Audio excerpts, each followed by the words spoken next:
பரலோகத்தில் இருக்கிறது. ஹல்லேலூயா. நம்முடைய குடியிருப்பு எங்க இருக்கு? உங்க வீட்டில் இல்லையா? உங்க ஊர்ல இல்லையா? நம்முடைய குடியிருப்பு எங்க இருக்குதா? நம்முடைய குடியிருப்பு பரலோகத்தில் இருக்கிறது. ஹல்லேலூயா. வேற டிரான்ஸ்லேஷன்ல என்ன சொல்லியிருக்காங்கன்னா, என்னுடைய குடி உரிமை, சிட்டிசன்ஷிப் அப்படின்னு நம்ம சொல்லுவோம். என்னுடைய குடி உரிமை எனக்கு பரலோகத்தில் இருக்கு. நாம் இந்த உலகத்தில் நாம் இந்தியாவுடைய சிட்டிசன்ஷிப்பில் இருக்கிறோம், உண்மைதான். ஆனால் வரக்கூடிய ஒரு உலகம், இந்த ஆமென் ஸ்தோத்திரம், வரக்கூடிய ஒரு இயேசு கிறிஸ்து சீக்கிரமாக வரப்போகிறார். ஒரு புதிய ஒரு வானத்தையும் பூமியும் ஆண்டவராக இயேசு கிறிஸ்து சிருஷ்டிக்க போகிறார். நமக்கு எல்லாருக்கும் தெரியும். எத்தனை பேருக்கு தெரியும் இயேசு சீக்கிரம் வரப்போகிறார்? நீங்கள் பார்க்குறத பார்த்தா அப்படியா சொல்லவே இல்லை அப்படிங்கிற மாதிரி இருக்கு. அல்லேலூயா. தெரியுமா இயேசு வரப்போறாரா?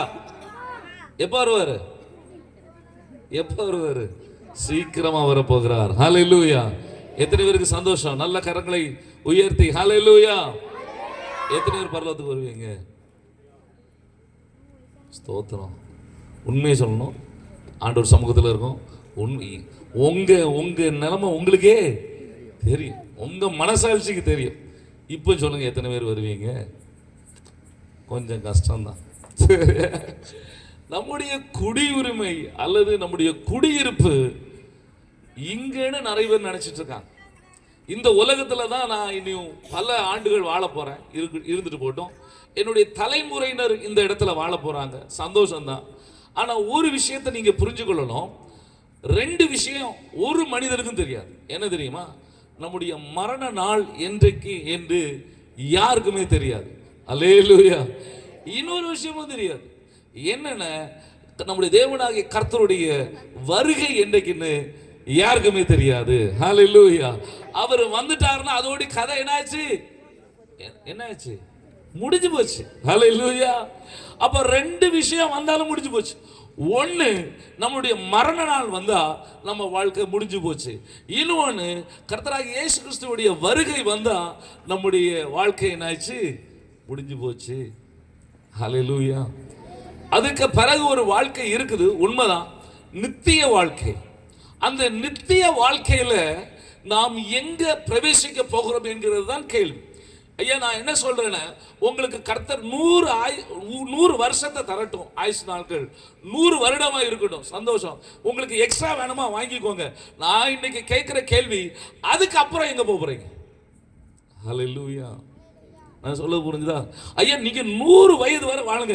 ஏன் 120 வயசு வரைக்கும் நீங்க சம்பூர்ணமா வாழ்ந்துக்கோங்க. ஓகே, இருந்துட்டு போட்டோம். அதுக்கு அடுத்த நாள் எங்க போவீங்க? ஒருவேளை இயேசு இன்னைக்கு இரவு வந்தா நாம் எங்கே போக போகிறோம்? ஹல்லேலூயா. நல்லா சத்தமா இல்லையே சொல்லுங்க. நாம் ஒரு நிலைத்தன்மை அற்ற ஒரு வாழ்க்கையை வாழ்ந்து கொண்டு இருக்கிறோம். அடுத்த நிமிடம் என்ன என்று யாருக்கும் தெரியாது. இந்த வருடத்தில் துவக்கத்தை பார்த்த எத்தனையோ பேர் இன்றைக்கு இல்லை. எங்க போனாங்க? இருந்தாங்க, திடீர்னு மரித்து போனார்கள். அவங்க இங்க இல்ல, எங்கே ஒரு இடத்துக்கு போயிருக்காங்க. எங்க போனாங்க? ரெண்டு காரியம் உண்டு. ஒன்னு நித்திய ராஜ்யம், இன்னொன்னு நித்திய ஆக்கினை தீர்ப்பு. ஹல்லேலூயா. அப்ப எல்லா மனிதனும் ஆமென் ஸ்தோத்திரம், மரிப்பதும் பின்பு என்ன ஆகணும்? நியாய தீர்ப்பு அடையணும். ஆமென். ஒரு மனுஷன் இந்த உலகத்தில் பிறந்தான பிறப்போது பின்பதாக அவன் என்ன பண்ணணும்? ஒரு நாள் மரிப்பான். அதுக்கு பிறகு அவன் நியாய தீர்ப்புக்குள்ள போக வேண்டியதா இருக்கிறது. அப்போ அந்த நியாய தீர்ப்பு நாள்ல ரெண்டு காரியம் நடக்கும். ஒன்னு நித்திய ராஜ்யம், இன்னொன்னு நித்திய பாதாளம், நரகத்திற்கு அவன் போக வேண்டியதாக இருக்கிறது. ஹல்லேலூயா.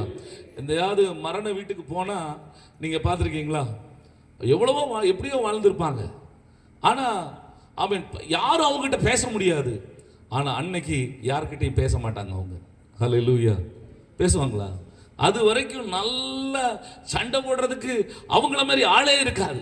வாய் பேசுகிறதுக்கு அவங்கள மாதிரி ஆளே இருக்காது. ஆனா அவங்க மரண நாளில் அவங்க யாருக்கிட்டையும் பேச மாட்டாங்க. ஹல்லேலூயா. நான் சொல்றது புரியுதா? நான் சொல்றேன், எந்த மனிதனாக இருக்கட்டும், இந்த உலகத்தில் நல்லா ஆடலாம், நல்ல ஜீவிக்கலாம், நல்ல துன்மார்க்கமாய் நடக்கலாம், குடிக்கலாம், வெறிக்கலாம், என்னை யாரு கேள்வி கேட்க முடியாது என்று சொல்லி வாழலாம். ஆனா அந்த நாளை நெருங்கும் போது ஒன்றும் செய்ய முடியாது. அல்லேலூயா. ரெண்டே காரியம், இந்த உலகத்தில் கர்த்தருக்காக ஜீவித்து இந்த வசனத்தின்படி, இந்த வார்த்தைகளின்படி அவன் நடப்பானே என்றால் அவன் நித்திய ராஜ்யத்துக்கு செல்வான். இந்த வார்த்தையை அறிந்தும் ஆமென் ஸ்தோத்திரம், இந்த வார்த்தைக்கு அவன் செவிகூடாமல் அவன் வாழ்வாளேன் என்று சொன்னால் அவன் நித்திய ஆக்கினை தீர்ப்புக்கு போயே ஆக வேண்டும். புரிஞ்சவங்க அல்லேலூயா சொல்லுங்க பார்க்கலாம். நான் கேட்கிறேன், உங்க குடியிருப்பு எங்க வச்சிருக்கீங்க? உங்க குடியுரிமை எங்க? ரெண்டு இடத்துல உங்க குடியுரிமையை வைக்க முடியும். பவுல் சொல்றார், என்னுடைய குடியிருப்போ பரலோகத்தில் இருக்கிறது. ஹல்லேலூயா.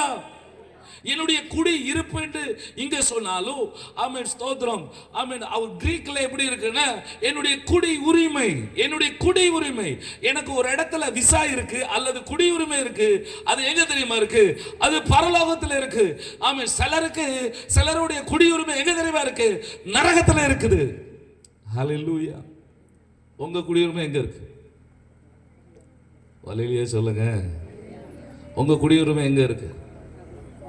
ஹல்லேலூயா. வரப்போகிற ராஜ்யத்தில் உங்க குடியிருப்பு எங்க இருக்கு? இன்னைக்கு இந்தியாவில் இருக்கு.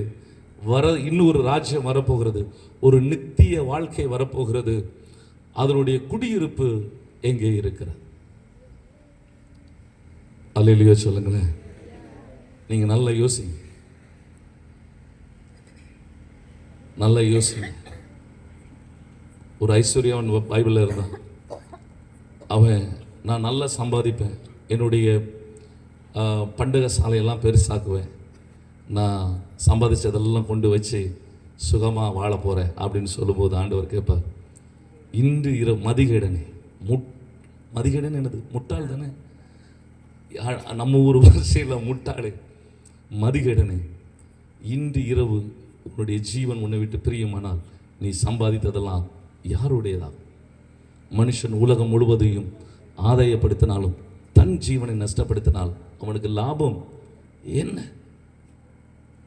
நீங்க பெரிய பதவியில் இருக்கலாம், அல்லது நீங்க இந்த ஏரியாவெல்லாம் வாங்கி போட்டிருக்கலாம்.